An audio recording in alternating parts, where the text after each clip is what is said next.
तो प्रभु श्री राम जी के पिता का नाम था दशरथ, दशरथ के पिता का नाम था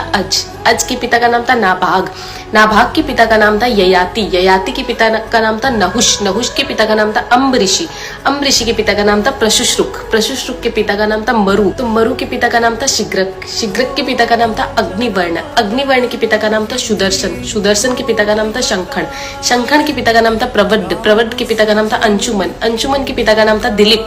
दिलीप के पिता का नाम था भागीरथ, ये वही भागीरथ है जो गंगा को पृथ्वी पर लेके आए थे, जिसको भागीरथी के नाम से भी जाना जाता है। राजा भागीरथ के पिता का नाम था कुकुस्थ, कुकुस्थ के पिता का नाम था रघु, ये रघु वही राजा है जिनके नाम पर ये रघुकुल पड़ा, क्योंकि ये बहुत ही पराक्रमी और तेजस्वी राजा थे। आज भी कहा जाता है कि रघुकुल रीत सदा चली आई, प्राण जाए पर वचन न जाए। तो राजा रघु के पिता का नाम था राजा असमंज, राजा असमंज के पिता का नाम था राजा सगर, राजा सगर के पिता का नाम था राजा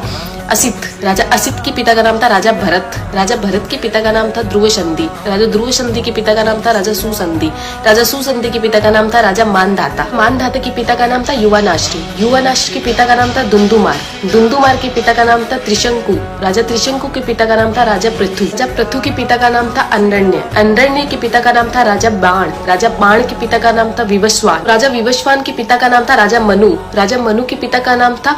इक्ष्वाकु, इक्ष्वाकु के पिता का नाम था राजा कुक्षी, राजा कुक्षी के पिता का नाम था राजा विकुक्षी, राजा विकुक्षी के पिता का नाम था राजा कश्यप, राजा कश्यप के पिता का नाम था राजा मरीचि, राजा मरीचि के पिता का नाम था ब्रह्मा जी। तो इस हिसाब से हमारे प्रभु श्री राम जी ब्रह्मा जी की 39वीं पीढ़ी है, 39th। तो ज्यादा से ज्यादा ये वीडियो शेयर कीजिए, क्योंकि आने वाला इतिहास ये नहीं बोलना चाहिए कि सनातनियों को मुगलों का इतिहास तो पता था और खुद का इतिहास नहीं पता था। तो ज्यादा से ज्यादा इस वीडियो को शेयर कीजिए। जय श्री राम।